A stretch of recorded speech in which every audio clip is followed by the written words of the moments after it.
Hello friends, मेरा नाम है निकेत गुप्ता। स्वागत है आपके मेरे इस YouTube channel crack it warrior पे। जैसा कि आप सभी जान रहे हैं कि आपके बोर्ड्स क्लास 10th के एग्ज़ाम चल रहे हैं, तो उसी को लेके मैंने आज एक नया सीरीज़ स्टार्ट किया है, जिसमें मैं सबसे पहले आपको सोशल साइंस का क्लास 10th का सीरीज़ स्टार्ट करने वाला हूँ। आइए सबसे पहले समझ लेते हैं क्लास 10th में क्या होने वाला है सिलेबस। सबसे पहले हमें हिस्ट्री, सिविक्स, ज्योग्राफी, इकोनॉमिक्स ये 4 सब्जेक्ट पढ़ने होते हैं सोशल साइंस के अंदर, जिसमें मैं आपको स्टार्ट करूंगा सबसे पहले हिस्ट्री। हिस्ट्री में जान लेते हैं कि हिस्ट्री का क्या होने वाला है सिलेबस।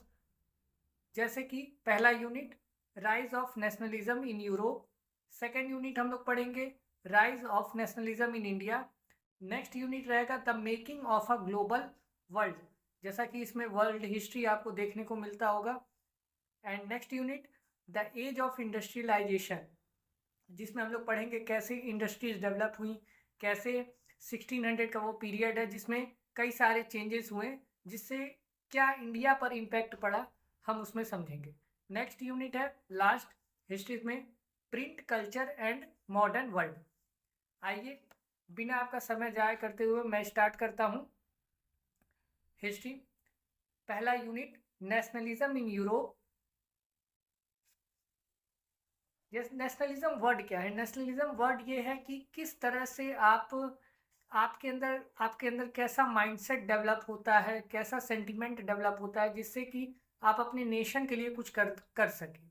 उसी तरह यूरोप में 19th सेंचुरी में तेजी से चीज़ें बदल रही थी आफ्टर इंडस्ट्रियल रेवोल्यूशन के बाद, और एक मल्टीनेशनल डायनेस्टीज जो कि यूरोप में हुआ करती थी, वो एक शेप लेती हैं एक नेशन का, एक स्टेट का, और कई सारी जो बिखरे हुए एम्पायर्स थे वो कलेक्ट यूनिफाई होकर एक नेशन बनाते, स्टेट बनाते हैं, जिसमें सबसे पहला नंबर आता है फ्रांस का। First nationalism emerge in France.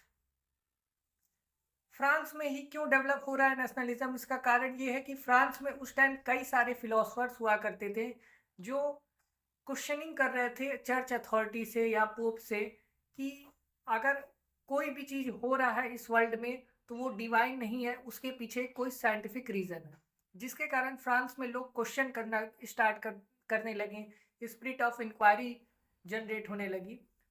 उसमें सबसे पहले हम कॉजेस समझते हैं, क्या था फ्रेंच रेवोल्यूशन का कॉज, क्यों आखिर फ्रेंच रेवोल्यूशन हुआ, क्या कारण थे उसके पीछे। सबसे बड़ा रीज़न दोस्तों था कि उनकी सोशल इनइक्वालिटीज़। सोशल इनइक्वालिटीज़ का मतलब है समाज 3 भागों में बटा हुआ था। जैसे first class, first estate, second estate, third estate. First estate में वो लोग आते थे जो कि बहुत ही रिच क्लास के लोग थे, या क्लर्की टाइप के, या नोबल्स टाइप के लोग थे। सेकंड में नोबेलिटी, उनकी मंत्री हो गए, या पोप के या चर्च के कोई अथॉरिटी हो गई, उसमें लोग आते थे। और जो थर्ड क्लास था, जो कि थर्ड स्टेट था, वो 99% वहाँ की पॉपुलेशन थी जो कि बेहद ही गरीब थी। उसमें पॉपुलेशन का पॉपुलेशन में सबसे बड़ी प्रॉब्लम ये आ रही थी कि वहाँ पे लगातार जो है चीज़ें, चाहे वो किसी भी चीज़ की या कोई सर्विस की, वो लगातार महंगा होता जा रहा था, और इकोनॉमिक बर्डन बढ़ता जा रहा था फ्रांस के ऊपर। उसके कई सारे कारण थे। नेक्स्ट कारण ये है फ्रांस रिवॉल्यूशन का कि इकोनॉमिक क्राइसिस। लगातार कई सालों से जो वहाँ की फसलें हो रही थी वो कंटिन्यूअस बेकार होते जा रही थी, हार्वेस्ट अच्छा नहीं हो रहा था, जिस कारण से क्या होता है कि फूड स्कार्सिटी जनरेट हो जाती है। वहाँ पे जो ब्रेड के प्राइजेस थे वो इंक्रीज हो जाते हैं कंटिन्यूअस। और अदर रीज़न ये था कि अमेरिकन रिवॉल्यूशन जब हो रहा था तो फ्रांस ने काफ़ी ज़्यादा पैसे से उनकी मदद की थी अमेरिकन्स की। तो इस कारण से जो फ्रांस का ट्रेज़र था वो जो है खाली हो गया था, और जिस कारण फ्रांस के गवर्नमेंट को या फ्रांस के किंग को इम्पोज करना पड़ रहा था वहाँ के लोगों के ऊपर कई सारे टैक्सेस, जिसका रेट काफ़ी हाई था। इस कारण से वहाँ पे महंगाई बढ़ती जा रही थी और लोगों के अंदर गुस्सा बढ़ता जा रहा था रिवॉल्यूशन करने का। नेक्स्ट रीज़न था, कारण था एनलाइटमेंट आइडियाज़। कई सारे फ्रांस में या अदर उस यूरोप कॉन्टिनेंट में फिलोसफर हुए, रिफॉर्मर हुए, जैसे रूसो, मॉन्टेस्क्यू। ये लोग चैलेंज करते थे किंग को, पोप के अथॉरिटी को, कि आप लोगों को इंडिविजुअल राइट्स दीजिए। इंडिविजुअल राइट का मतलब है कि आप लोगों को आज़ादी दीजिए बोलने का, कहने का और खासकर प्रॉपर्टी गेन करने का। क्योंकि क्या हो रहा था कि 90% 80% प्रॉपर्टी प्रॉपर्टी जो है वो चर्च अथॉरिटी के पास ही मौजूद थी। जिससे क्या हो रहा था, लोगों के अंदर एक इनसिक्योरिटी का फीलिंग आ रहा था कि मेरे पास, मैं इतना मेहनत कर रहा हूँ, क्यों नहीं मेरे पास इतना कुछ है। फिर नेक्स्ट क्या होता है, एक नाइन इवेंट होता है जिसने पूरे फ्रांस को पूरी तरह से चेंज कर दिया और रिवॉल्यूशन का एक टर्निंग पॉइंट बना। जैसे 1789 में क्या होता है, king fail to raise taxes at the estate general, the third estate declare himself a national assembly. क्या होता है, थर्ड स्टेट के ऊपर कई सारे टैक्स इम्पोज करने के बाद थर्ड स्टेट यानी कि जो वहाँ की कॉमन मैन थे या कॉमन लोग थे वहाँ फ्रांस के, वो काफ़ी गुस्सा थे। तो वो क्या करते हैं, अपने खुद का एक नया नेशनल असेंबली क्रिएट कर देते हैं, और जिसको टेनिस कोर्ट के नाम से भी जाना जाता है, जिसमें ओथ लिया जाता है कि अब से हम लोग अपना खुद का एक अलग से कॉन्स्टिट्यूशन लिखेंगे। तो ये सारा कारण था कि फ्रांस रिवॉल्यूशन जड़ पकड़ता है, तूल पकड़ता है, जिसमें देखा जाता है कि कई सारे रीजन थे जिसमें फ्रांस की सोसाइटी को पूरी तरह से चेंज करके रख दिया। इसी के साथ कई सारे और छोटे छोटे इवेंट्स होते हैं फ्रांस में, जिससे कि रिवॉल्यूशन का और ज़्यादा इम्पैक्ट आने लगता है लोगों पे। जैसे पहला इवेंट था जुलाई 14 1789 में, कि एक बेस्टाइल एक जगह है जहाँ पे रॉयल प्रिजन्स को रखा यानी कैदियों को रखा जाता था।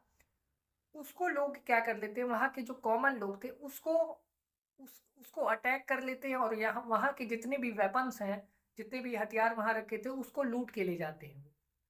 तो इसी दिन को फ्रांस में कहा जाता है कि बेस्टाइल्स डे, जिसको एक माना जाता है कि ये भी एक फ्रांस रिवॉल्यूशन का ही एक इवेंट था, एक पार्ट था, जिसमें लोगों के अंदर एक नेशनलिज्म की भावना जनरेट हुई। नेक्स्ट, अगस्त 1789 में राइट्स ऑफ मैन के बारे में बात किया जाता है, जिसमें क्या होता है कि the national assembly abolished feudalism and issued the declaration of the rights of man and of citizens establish fundamental civil liberty. कहने का दोस्तों ये मतलब है कि फ्यूडलिज्म फ्रांस में बहुत ज़्यादा पॉपुलर था। फ्यूडलिज्म का मतलब ये है कि एक एक पर्टिकुलर कम्युनिटी या एक पर्टिकुलर सोसाइटी जो है, maximum of number of properties जो है अपने ओन की रहती थी, और कॉमन मैन के पास कोई प्रॉपर्टी राइट्स होता ही नहीं था, कोई इंडिविजुअल्स लिबर्टी था ही नहीं। जिसको लेके क्या होता है, 1789 में राइट्स ऑफ मैन नामक एक लॉ लाया जाता है, जिसमें ये कहा जाता है कि अब से फ्यूडलिज्म जो है उसको ख़त्म किया जाता है, और जितनी भी प्रॉपर्टी है वो कॉमन मैन में डिस्ट्रीब्यूट किया जाएगा। इसको लेकर काफ़ी विरोध होता है वहाँ के लोगों में, वहाँ के पोप में, लेकिन फाइनली ये बिल किसी तरह पास होता है, और लोगों के पास कुछ ही परसेंट में सिविल लिबर्टी कम से कम मिलती है। नेक्स्ट इवेंट होता है राइज ऑफ नेपोलियन। नेपोलियन जो है वहाँ पे civil Napoleon power is a coup defeat marking the end of revolution. Revolution का एंड माना जाता है कि नेपोलियन पावर में आता है, और आने के बाद वहाँ पे पूरा सिस्टम चेंज कर देता है, जिस कारण ये रेवोल्यूशन खत्म होता है। अब इससे क्या इम्पैक्ट पड़ा, फ्रेंच रिवॉल्यूशन से क्या इम्पैक्ट पड़ा वहाँ के सोसाइटी पे, वहाँ के लोगों पे, या वहाँ के सिस्टम पे, एक एक करके समझते हैं। तो इम्पैक्ट ऑफ फ्रेंच रिवॉल्यूशन। पहला impact, the revolution shifted sovereignty from the crown to the people. इससे पहले जो सिस्टम था वो पूरा का पूरा जो है क्राउन बेस्ड था, यानी कि जो भी वहाँ कुछ चेंजेस लाए जा रहे थे या कोई भी लॉ बनाए जा रहे थे, वो क्राउन बना रहे थे। लेकिन अब क्राउन किसी के रिस्पॉन्सिबल नहीं होते थे, लोगों के प्रति रिस्पॉन्सिबल नहीं होते थे। तो क्या हुआ कि लोगों ने इस सिस्टम को चेंज करके पूरा पावर या सॉवरेनिटी जो है फ्रांस, क्या हुआ फ्रेंच रिवॉल्यूशन का, कि it introduce the matric system, abolish slavery, established code which form the basis of the many modern legal system. Slavery यानी कि गुलामों को रखना एक काफ़ी एक पहला सिनेरियो हुआ करता था जो फ्रेंच रिवॉल्यूशन में होता था, उसको सबसे पहले ख़त्म किया गया एक स्लेवरी कोड ला के, और लीगल सिस्टम में कई सारे रिफॉर्म किए गए।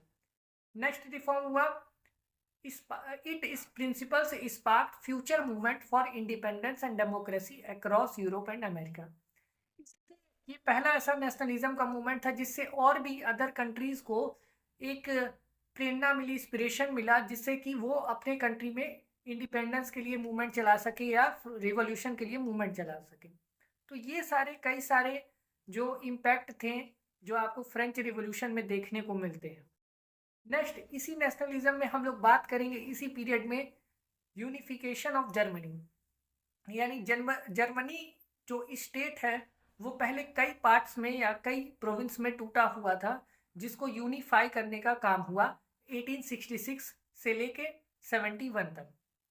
It was a pivotal process that transformed a collection of independent states into a single nation state under the leadership of Prussia। सबसे पहले जान लेते हैं दोस्तों ये प्रूसिया क्या है। तो प्रूसिया वो स्कैटर्ड स्टेट हैं जो जर्मनी में मौजूद हैं, और वो आपस में जब कलेक्टिवली मिलते हैं तो बनता है पूरा जर्मनी। तो ये एक तरह का यूनिफिकेशन में एक तरह का प्रोसेस था जिसमें जर्मनी को यूनिफाई किया गया। वो जितने सारे उसके कलेक्टिव स्टेट्स थे उनको यूनिफाई किया गया और यूनिफाई करके एक जर्मनी नेशन या स्टेट बनाया। इसमें कई सारे अटेम्प्ट लगे, जैसे पहला अटेम्प्ट यूनिफिकेशन जर्मनी का फ्रैंकफर्ट पार्लियामेंट 1848 था। इसमें क्या हुआ कि 1848 में मिडिल क्लास जर्मन्स ने ये पहली बार प्रयास किया, पहली बार कोशिश की कि जर्मनी को यूनाइट कर सके और सारे जो उनके कन्फेडरेशंस हैं उनको एक जगह कंसोलिडेट कर पाए। पर अनफॉर्चुनेटली ये फेल हो गया। और फेल होने का क्या रीज़न था? The liberal initiative was repressed by the combined forces of monarchy and the military supported by the large land owners of the Persia. देखिए, प्रूसिया जो था वहाँ पे कई सारे लैंड ओनर्स थे जो नहीं चाहते थे कि जर्मनी यूनिफाइड हो, क्योंकि अगर जर्मनी यूनिफाइड हो जाता तो उनके पावर्स कम हो जाते। तो जो लैंड ओनर्स थे जिनको कहा जाता था जंकर्स, उन्होंने काफ़ी क्रूशियल रोल निभाया कि इस मूवमेंट को, यूनिफिकेशन के मूवमेंट को पहले फेल किया जा सके, और इन्होंने मिलिट्री सपोर्ट दिया ताकि ये यूनिफिकेशन वाला मूवमेंट फेल हो सके। नेक्स्ट ट्राई किया जो पर्सन था यूनिफाई करने की कोशिश की जो जर्मनी को, वो थे Bismarck. Bismarck the architect the blood and iron policies.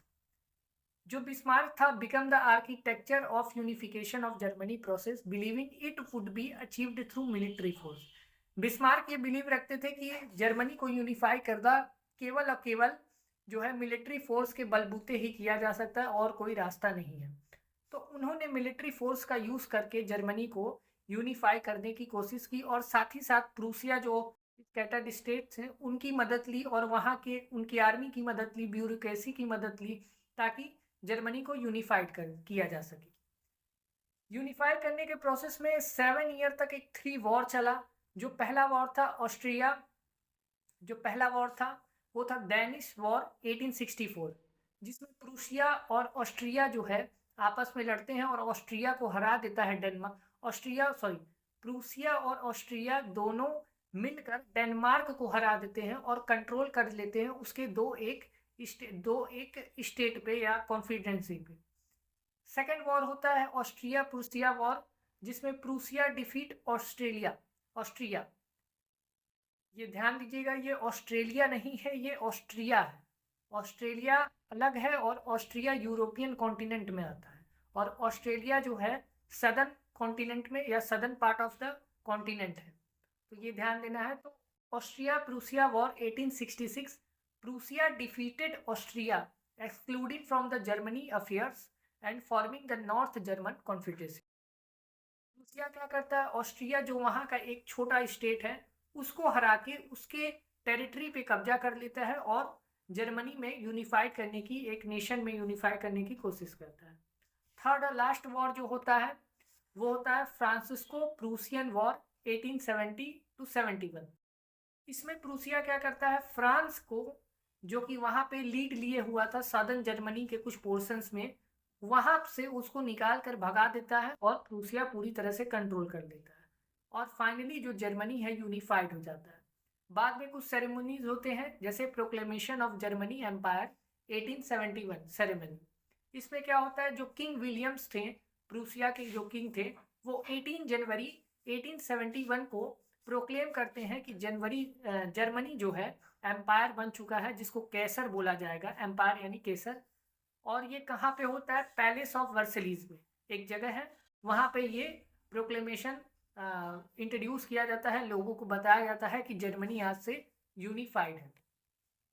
फिर जर्मनी जब बन गया है तो जर्मनी किन किन चीज़ों पे फोकस करता है, एक नया स्टेट जो बना है तो उस पर देखते हैं। तो new state focus, the German empire focused on modernising banking, legal and judicial system, establish Prussian dominance in Europe. यानी एक नया स्टेट अपने स्टेट में सबसे पहले अपनी नेशन में बैंकिंग सेक्टर को स्ट्रॉन्ग करता है, लीगल सेक्टर को स्ट्रॉन्ग करता है, जुडिशियल सिस्टम को स्ट्रॉन्ग करता है, जिससे कि वो अपने पावर को कंसोलिडेट कर सके और यूनिफाइड कर सके जर्मनी को काफ़ी लंबे समय के लिए। तो नेशनलिज्म में सबसे पहले, नेशनलिज्म इन यूरोप में सबसे पहले हम लोगों ने पढ़ा कि फ्रांस रिवॉल्यूशन और यूनिफिकेशन ऑफ जर्मनी। नेक्स्ट इसी में हमको पढ़ना है यूनिफिकेशन ऑफ इटली। यही टाइम पीरियड था जब इटली में भी यूनिफिकेशन की बात चली थी, स्कैटर्ड स्टेट को कलेक्ट करके एक नेशन में बनाया जा रहा था। और it is also known as Risorgimento was a 19th century political and social movement that consolidated the different state of Italian peninsula into a single nation. Unification of Italy को बोला जाता है कि रिसेंगमेंटो इसका दूसरा नाम था। और ये 19th सेंचुरी में इसमें क्या किया जाता है कि जो पॉलिटिकल और सोशल मूवमेंट चलाए जाते हैं, जिसमें जो अलग अलग इटली में जो अलग अलग स्टेट्स थे उनको सिंगल कंसोलिडेट करके एक सिंगल नेशन बनाया जा सके। इसमें जो वहाँ के जो स्टेट थे यूनिफिकेशन करने के, जो इटली के स्टेट थे, नॉर्थ में रूल करता था इटली में ऑस्ट्रियन हैब्सबर्ग, सेंटर में रूल करता था इटली में पोप, जो कि वहाँ के चर्च अथॉरिटी के हेड हुआ करते थे, और साउथ में रूल करते थे बार्बन किंग ऑफ स्पेन। ये इटली के वो पोर्शन है जो अलग अलग पार्ट में अलग अलग लोग रूल कर रहे थे। इन्हीं को यूनाइट करना था और इसी को यूनिफिकेशन ऑफ इटली कहा गया। इटली 1861 लीडर्स, अब इसमें अलग अलग लीडर्स ने बहुत बड़ी रोल निभाई। इस लीडर्स का अगर आप नाम लिख सकते हैं तो आप जरूर लिखिए, बोर्ड के आपके एग्जाम में इससे काफ़ी एग्जामिनर को इन्फ्लुएंस आप कर पाएंगे। जैसे गुइसिपी मेज़ेनिनी, एक ये आइडियोलॉजिकल लीडर थे, ये आइडियोलॉजी स्प्रेड करना इनका काम था। काउंट कैवियर, ये डिप्लोमेसी बनाते थे कि किस तरह काउंटर करना है अलग अलग डिफरेंट स्टेट को इटली में और कैसे इन्हें कंसोलिडेट करके इन्हें अलायंस में अपने शामिल करना है। नेक्स्ट गिउसिपी गैरिबल्दी, ये मिलिट्री कॉन्क्योर इनका काम था, इनको मिलिट्री कंट्रोल करना इनका काम था। And Victor Emmanuel II was proclaimed king of unified Italy 1861।